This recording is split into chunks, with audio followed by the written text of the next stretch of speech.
Hey guys, Chris from Provo Beast Audio Installation, and today we're doing a radio install on this Mark IV R32. Within this install, we're going to show you how to get the factory radio out, head over to the bench, put the dash kit together, get the new harness all soldered up, and reinstallation.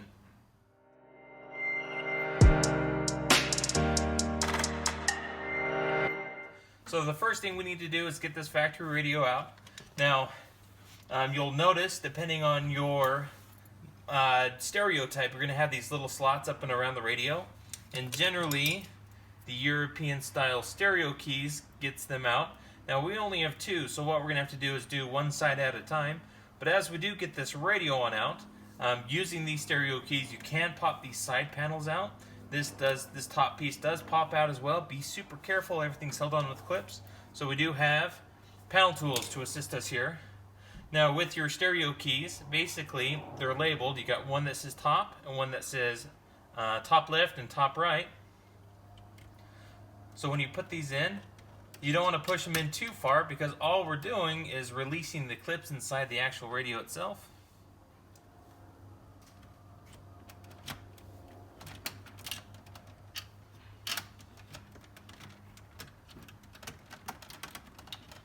So just like that, and we'll get a close-up for you so you can actually see what it looks like on the other end.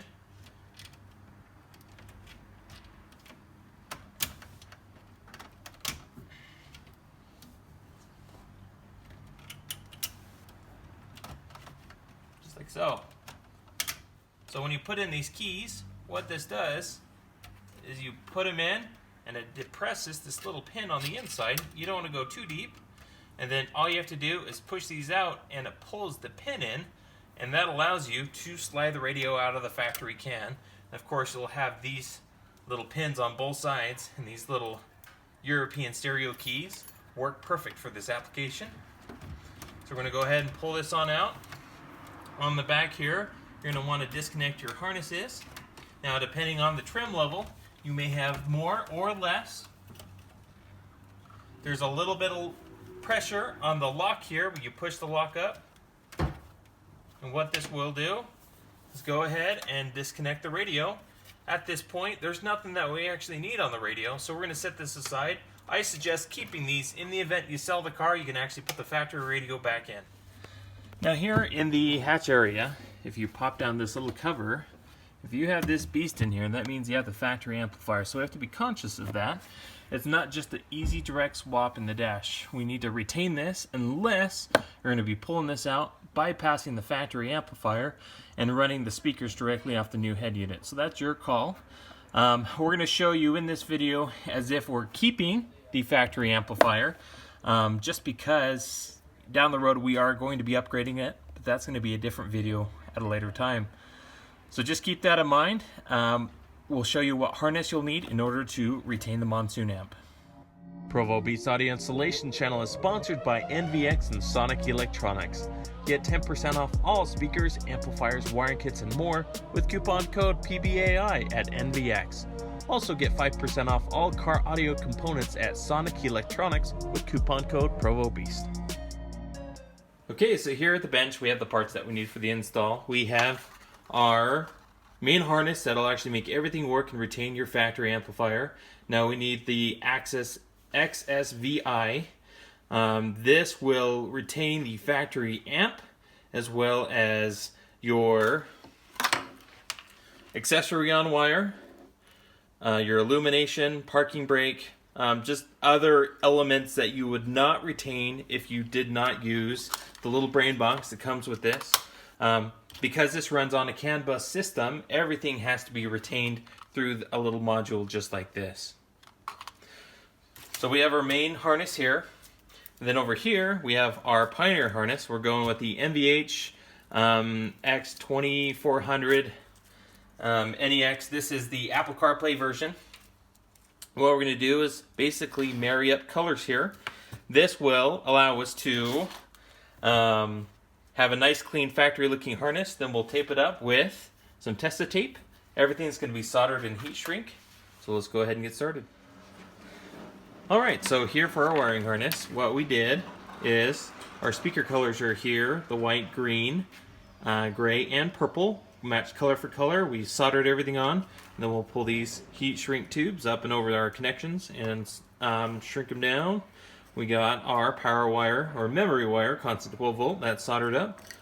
We have, we went ahead and did a video bypass for Pioneer. Essentially, these have wires. The green goes to your Pioneer parking brake.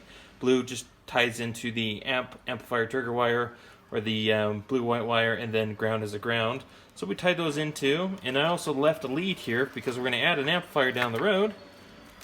Other connections here, we have our illumination, which is this orange wire, and then red is our trigger wire, and generally here we left this blue wire on there as well as the amplified blue circuit for our antenna, so we just tied that into accessory.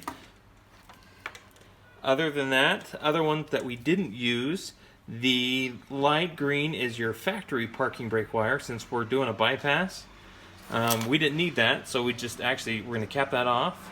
The blue purple is vehicle speed sense. Again, not needed because this radio is not compatible with it. And then finally, the green purple is the reverse gear trigger wire, but unfortunately it's not supported on the R32, so we're just going to cap that off as well. So that's our wiring connections. Everything's good to go. We're going to shrink the tubes and tape it up with some Tesa tape, make it look nice. Okay, so we shrunk all the tubes. It's all good to go. Now we're going to wrap up our harness. The dash kit, we went with the Metra 95-9012 double-din kit.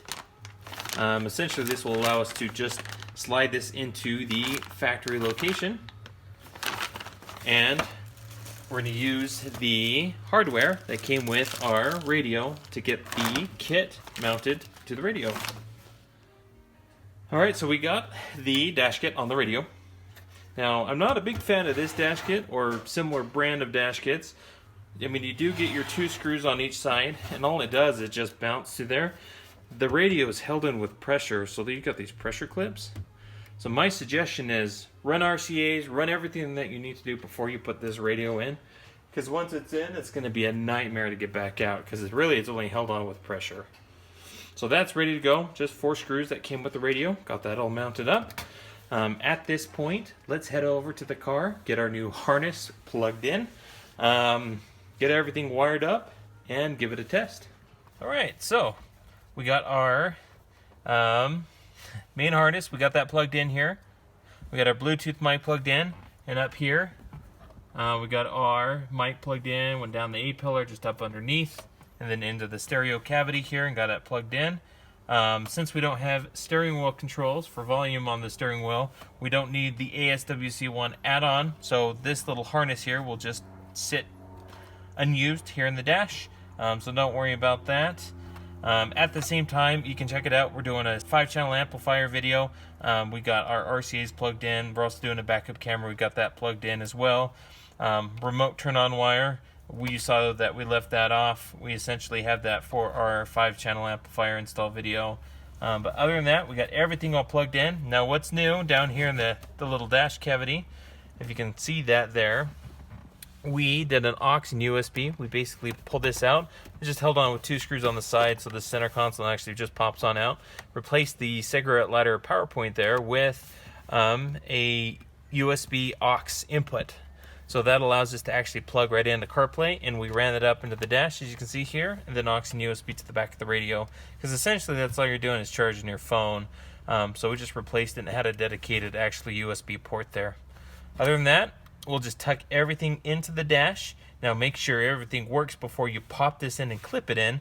It'll be a little bit tricky to get everything to fit. There's not a whole lot of space back there in the dash, but take your time. Once this is all installed, we'll do a final test. Okay, so the radio's all in. It was a little bit tricky to get that to fit all those harnesses back behind the dash, but tucking them back and taking your time, it's totally doable. Everything's good to go. Now we may look to see if we can, mount this a little bit better in the top, because it doesn't necessarily clip here on the top. It's just held in with pressure all the way around. But overall, super impressed with the way it turned out. If you have any questions on how to do a backup camera or 5-channel amplifier or even speakers on this, as we get those videos completed, we'll throw links down in the description to those other videos as well. Thanks guys for watching. We'll see you in the next video. Don't forget to hit that like button, subscribe, and we'll talk to you soon.